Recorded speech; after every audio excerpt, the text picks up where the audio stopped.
Si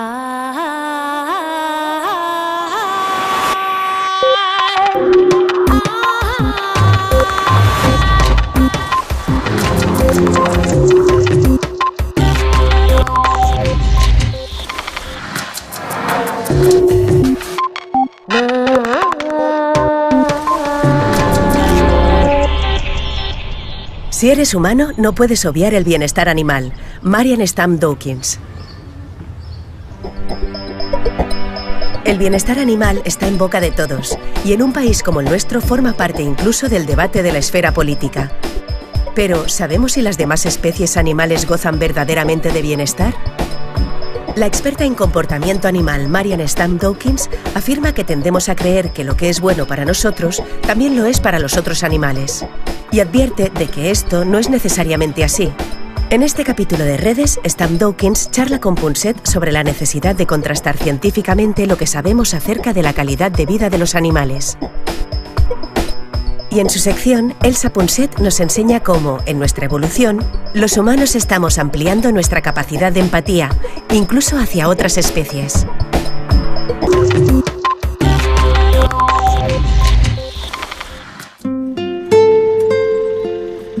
Es casi increíble, pero una de nuestras productoras del equipo de Redes, su padre más bien, es lo que llaman matarife en los mataderos.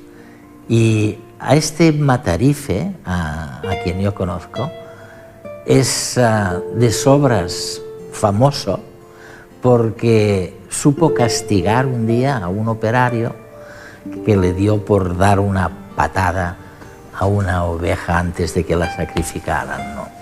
O sea que alguien en España, y les estamos hablando a nuestros telespectadores desde Oxford, en Reino Unido, alguien en España se ha ocupado ya desde hace tiempo del bienestar de los animales.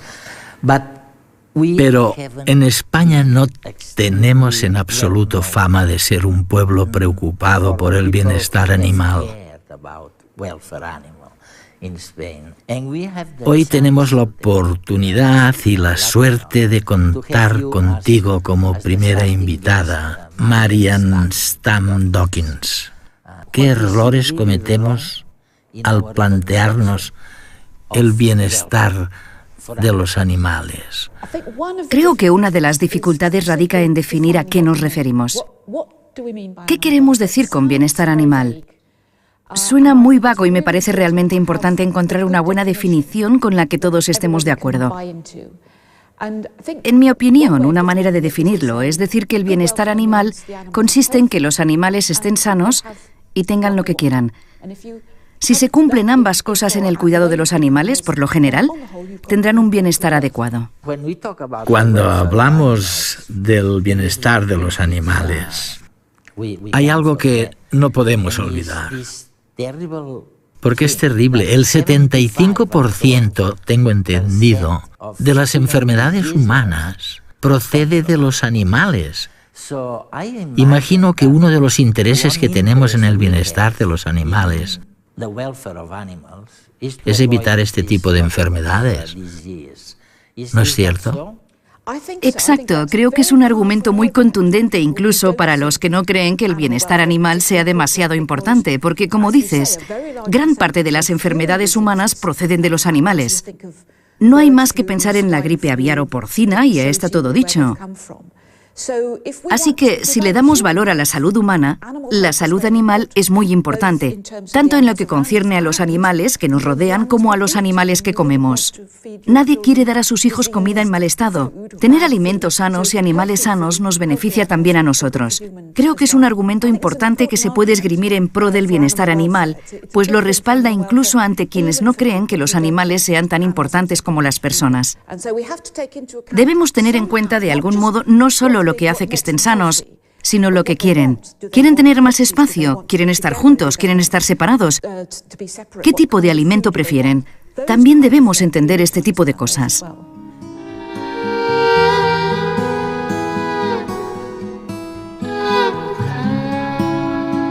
¿Qué prefiere una vaca lechera? ¿Pastar a campo abierto o comer pienso en un sitio cerrado. Según Marian Stamp Dawkins, saber qué quieren los animales constituye uno de los dos pilares sobre los que se sustenta su bienestar. ¿Y qué quieren? A menudo nos dejamos llevar por nuestras creencias y emociones y pensamos que si algo nos beneficia como humanos, eso también les irá bien a los animales. A esta tendencia de atribuir cualidades humanas a los demás animales se la denomina antropomorfismo. Pero a menudo las investigaciones muestran resultados para nada esperados, que pueden incluso contradecir lo que creemos que beneficia a los animales. Por este motivo, Stamp Dawkins sostiene que hace falta mucha más base científica que el mero argumento antropomórfico cuando hablamos de bienestar animal. Entonces, ¿cómo podemos averiguar científicamente qué quieren los animales? Veámoslo con el ejemplo de la vaca.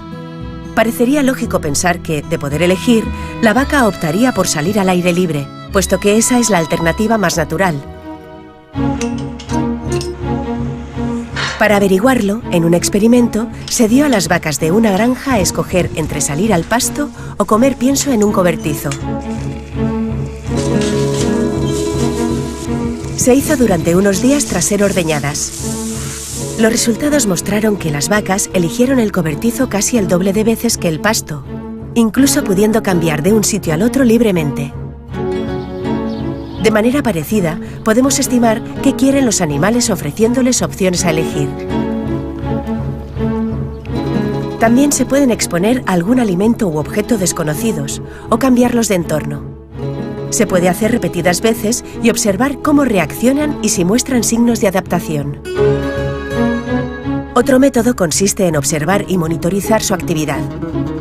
Las acciones de un animal pueden decir mucho de sus preferencias en cuanto al hábitat, comida, rutas, área de distribución. En cualquier caso, saber qué quieren los animales no deja de ser una tarea difícil. Entre otros motivos, porque los animales no siempre responden igual ante un mismo estímulo y pueden cambiar de opinión. Además, lo que eligen los animales no tiene por qué ser lo mejor para el otro pilar de su bienestar, la salud.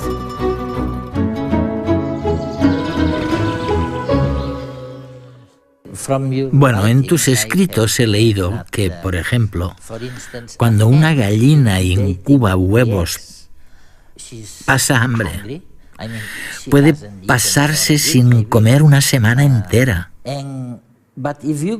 Pero si vas allá y le ofreces comida, aunque haya perdido peso durante algunos días, rechazará el alimento, preferirá seguir incubando los huevos. ¿No es sorprendente esto? Sí, creo que es un muy buen ejemplo de que intentar averiguar lo que quieren los animales puede arrojar respuestas sorprendentes. He aquí una gallina que incuba huevos durante 21 días. No puede alejarse del nido porque sería demasiado peligroso a causa de los depredadores. Toda su fisiología cambia. No es solo que no coma, es que no quiere comer. Lo descubrimos dándole comida y constatando que no la quiere. Hasta tal punto le ha cambiado la fisiología. Con algunos animales, lo lógico sería pensar que estarían mejor fuera, que lo mejor para ellos sería estar en el exterior, libres para hacer lo que quisieran. Pero al parecer, viven menos, en general, que los que están encerrados en una casa, por ejemplo, o en un lugar como este. Es un muy buen ejemplo de que necesitamos recabar pruebas científicas para decidirlo, porque debemos analizar los índices de mortalidad de los animales en el interior y el exterior, pero también ver si en realidad quieren salir o no. Podemos llevarnos alguna sorpresa. Por ejemplo, en pleno invierno, en Reino Unido, los animales no quieren salir. En cambio, en verano sí que quieren. Hay que proporcionarles condiciones diferentes según convenga. Hemos descubierto otras cosas que no les gustan. Por ejemplo, a los pollos no les gusta salir a lugares sin árboles. Prefieren ir a zonas arboladas. Podemos darles algo que quieran para instarlos a que salgan. Me parece que es muy difícil decidirlo de antemano, cómodamente apoltronados en una butaca. Hay que salir ahí fuera y descubrir lo que realmente resulta más conveniente para la salud de los animales, pero también lo que quieren. Mientras hablabas me he acordado de un célebre ejemplo de un caballo llamado Clever Hans, creo que ese era su nombre, en Alemania, que representaba lo contrario de lo que decías. Resulta que se le consideraba inteligente. Lo estudiaron y demostraron, llegaron a la conclusión de que era increíblemente inteligente. ¿Cuál es la historia de Clever Hans? ¿Por qué fue tan inteligente y tan famoso? Fue famoso porque su dueño afirmaba que podía realizar operaciones matemáticas, sumas y demás. Se le podía preguntar cuánto eran 2 más 2 y golpeaba los cascos sobre el suelo 4 veces. Si se le pedía que hiciera una resta o una multiplicación, la hacía. Parecía un genio matemático. Fue necesario un profesor alemán llamado Oskar Pfungst para demostrar que lo que hacía el caballo era realmente muy inteligente, pero no guardaba relación alguna con las matemáticas. Captaba las pistas de la persona que tenía al lado. Si esa persona pensaba que la respuesta era 5, el caballo ofrecía la respuesta de 5. Si pensaba que la respuesta era 3, el caballo daba la respuesta de 3. Lo que hacía era muy inteligente. Observaba cuidadosamente la conducta de alguien y se daba cuenta de que algo de esa conducta podía proporcionarle una pista sobre cuál era el número adecuado. De hecho, cuando lo veía relajarse ligeramente, sabía que se trataba del número correcto. Se percató, fue suficientemente listo como para darse cuenta que si al detectar esa pequeña señal de relajación en su acompañante, dejaba de golpear el suelo, obtenía un terrón de azúcar. Era una estrategia muy perspicaz, pero no tenía nada que ver con las matemáticas. Es indiscutible lo que hemos avanzado en desentrañar qué nos pasa por dentro a los humanos. El progreso científico nos está desvelando lo que se esconde tras nuestro comportamiento, detrás de nuestra inteligencia y de nuestras emociones. Pero ¿sabemos qué les pasa por dentro a los demás animales? Aquí esto se complica, entre otras cosas porque la comunicación con las demás especies no es sencilla. En consecuencia, es muy complicado averiguar de modo objetivo, sin dejarnos arrastrar por nuestro torrente emocional, si los animales gozan de bienestar. Pero además, pese a todos los avances, todavía nos quedará una gran incógnita por resolver, un reto enorme: la conciencia. Todavía hoy apenas sabemos nada de la conciencia, de la nuestra. Y si la conciencia humana sigue siendo un misterio, ni qué decir tiene la de los animales. Nuestro cerebro es muy distinto al de los animales. Me refiero, por ejemplo, a que una de las cosas más extrañas del cerebro humano es que acumulamos los distintos cambios evolutivos, que al final nos han convertido en quienes somos. Esa es la verdad. Es muy interesante porque mencionas la evolución del cerebro, y los cerebros evolucionan añadiendo piezas, por así decirlo. Tenemos gran parte del cerebro en común con los reptiles, pero se han ido añadiendo otras funciones. Así que en algunas cosas somos distintos, pero seguimos compartiendo muchas de las antiguas conexiones evolutivas. Tenemos mucho en común, pero también hay nuevas funciones, la mayor parte de las cuales están asociadas con el lenguaje y con nuestra capacidad de hablar, de comunicarnos con palabras. ¿No debería eso llevarnos a pensar que debemos investigar para ver si son conscientes? La conciencia es el mayor misterio de la biología. Conocemos muchas otras cosas, pero la verdad sea dicha, no entendemos en absoluto la conciencia. Tampoco entendemos en qué momento de la evolución surgió. Si entendiéramos el concepto en nosotros mismos, si supiéramos cuándo el cerebro humano cobró conciencia, eso nos ayudaría. Nos daría pistas sobre cómo es un cerebro consciente y cómo es un cerebro inconsciente. Pero ni siquiera lo entendemos en nosotros mismos. Sería esperable pensar que estudiar a las personas que recuperan la conciencia tras una anestesia nos permitiría responder a preguntas como ¿cuándo cobramos conciencia? ¿Qué hace el cerebro tras la anestesia para recuperar la conciencia? Pero ni siquiera entendemos eso, y menos aún la diferencia entre lo que nos hace conscientes y lo que no. Además, hacemos un montón de cosas de modo inconsciente. Exacto. Tareas como conducir un coche o tocar un instrumento las realizamos sin que entre en juego del todo la conciencia. Creo que si entendiéramos mejor nuestra propia conciencia, podría darte una respuesta más coherente. Es gracioso porque... ¿Verdad que les dirías o aconsejarías a nuestros amigos que vigilaran con mayor detenimiento lo que los demás sienten o hacen? Bueno, es un tema muy interesante porque tenemos lenguaje y por ende podemos utilizar palabras para comunicarnos. Otros animales carecen de lenguaje y deben observarse unos a otros con detenimiento. Por ejemplo, los caballos están pendientes del resto porque uno de ellos puede haber detectado un foco de peligro. Tienen que mirarse unos a otros porque tal vez deban salir corriendo a la vez. Así que se han acostumbrado a observar a los depredadores y al resto de su especie y quizás sean mejores a la hora de percatarse del lenguaje corporal que nosotros, que debemos aprender conscientemente a usar el lenguaje corporal, porque en lugar de eso recurrimos casi siempre a las palabras. Crecí en un entorno rural, en el campo. De pequeño recuerdo que me entretenía observando la actividad de los animales y me divertía imitándolos. ¿Conocen, por ejemplo, el canto de la perdiz?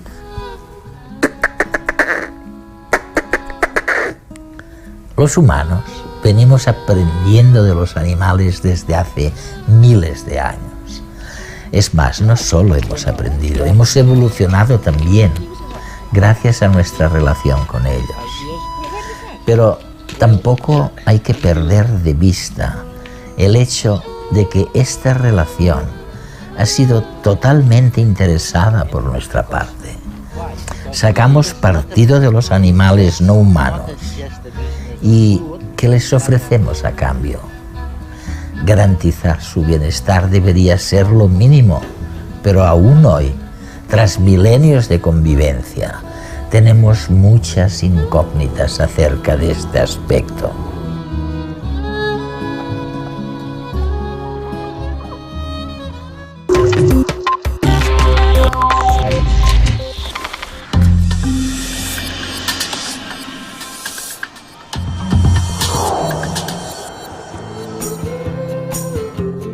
La científica Marianne Stamp asegura que más allá de nuestras creencias acerca del valor de la vida de los demás animales, los humanos deberíamos tratarlos bien, porque eso redunda en nuestro beneficio, ya que los animales saludables nos sirven mejor.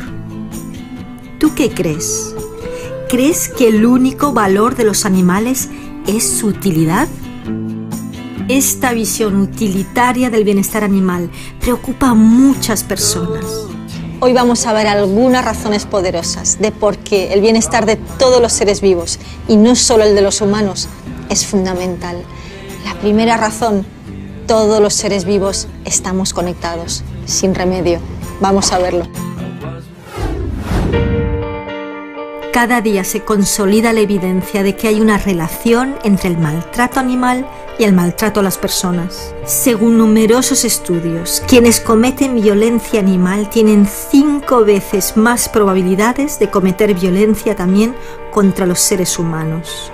De hecho, en muchos lugares del mundo se está utilizando el maltrato animal como indicador clave en la detección de maltrato infantil.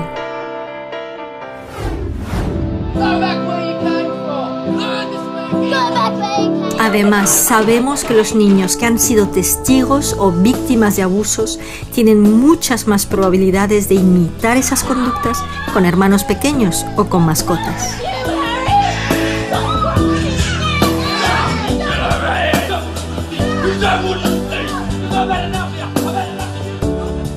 nos relacionamos con nuestras mascotas? Y con los animales con los que no convivimos, ¿hacemos buena la expresión de ojos que no ven, corazón que no siente?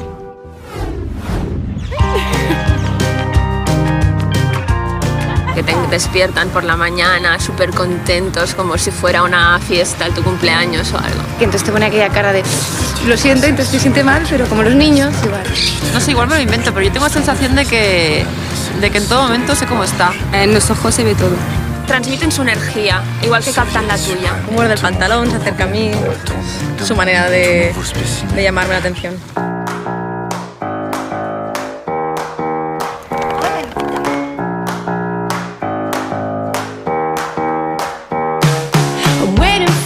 Cuando no vemos un animal, evidentemente que se rompe la empatía, porque si tú ves una pechuga de pollo o un niño ve una pechuga de pollo, no piensa que ahí detrás hay un pollo. Piensa pues que eso es comida y ya está. Ahí es imposible que haya empatía. Prefiero no pensarlo, porque a ver, fríamente sabes que detrás de, no sé, un cerdo o una vaca, pues sabes que en otros sitios las veneran y las cuidan y aquí son ganado. Por suerte o por desgracia, nosotros somos de si no veo nada, es como si no pasara.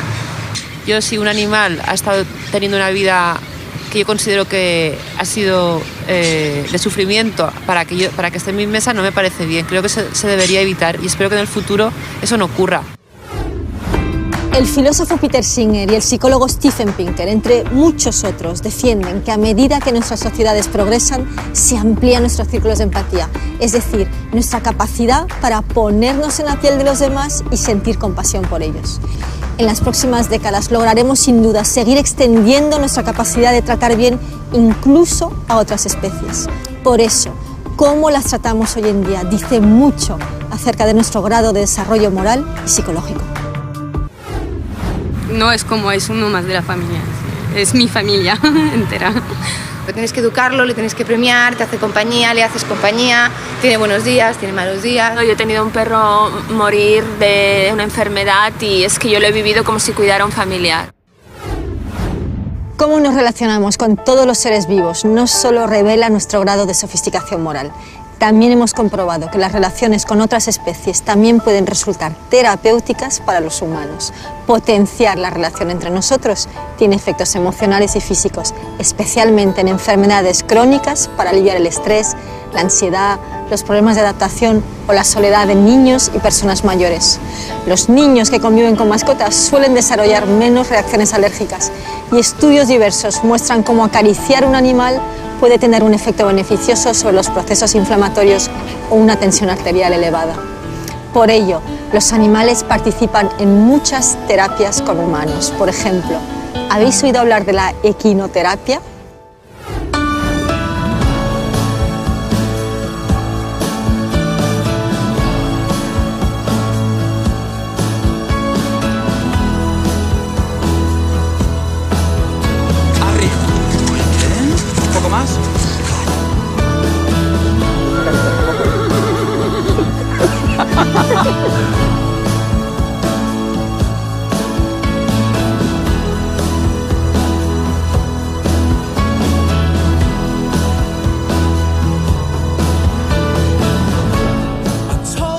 ¿Qué tipo de discapacidades tenéis en el centro?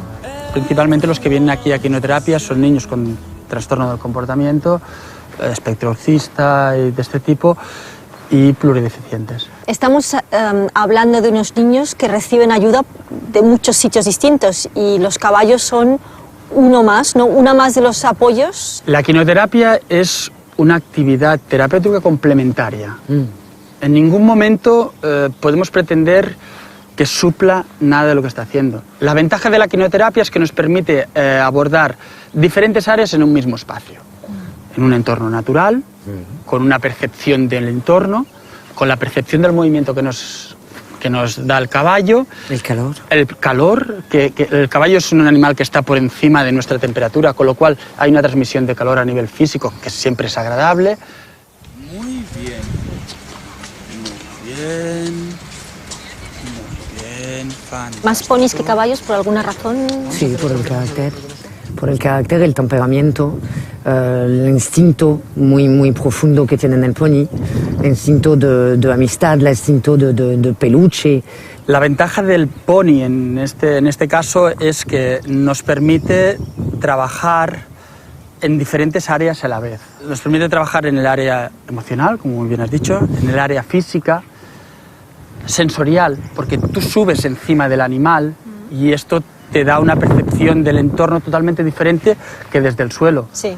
Además, al moverse el caballo, también lo que le enseña al niño es que se está desplazando de una manera que no es la habitual. Sí. Cuando trabajamos en equinoterapia, es como si el pony percibiera de que esa persona tiene ciertas dificultades y él se tiene que comportar de una manera diferente. ¿Es más tranquilo? El pony a veces, cuando Ricard está encima de un pony o cuando el niño está solo encima del pony, si un niño se desequilibra, sí, el pony se va a parar automáticamente. A veces estoy aguantando el caballo con Ricard y el pony se para porque, espera Marie, y ya ha anticipado que el niño ya está en pérdida de equilibrio. Todo esto no es una doma que hemos hecho nosotros con los caballos. Es ni con instintivo. los ponies. Es instintivo, claro, por supuesto. Y ese vínculo se produce en las dos direcciones, sí, tanto del caballo hacia el niño como del niño hacia el caballo. Claro. Con lo cual es una combinación de relación muy bonita. A veces he tenido emoción, lágrimas, de ver solo, no los niños, porque yo sé lo que trabajo con los niños y yo sé hasta dónde puedo llegar con los niños, pero los padres. Pero, ¿puede hacer esto el niño? Claro que puede. Dale las herramientas.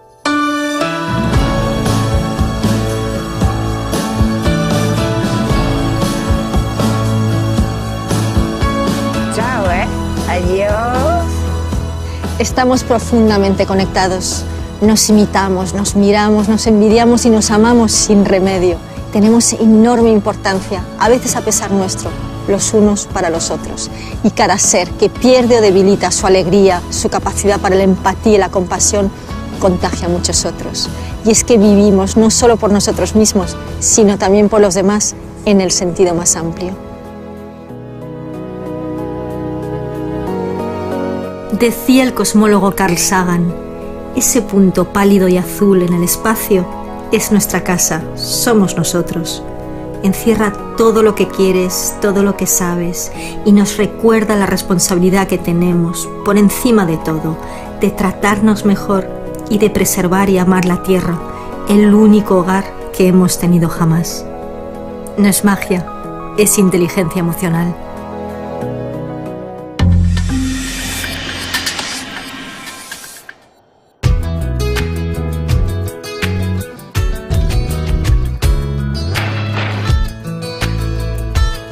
¿Por qué los zapatos de mi hermano huelen tan mal?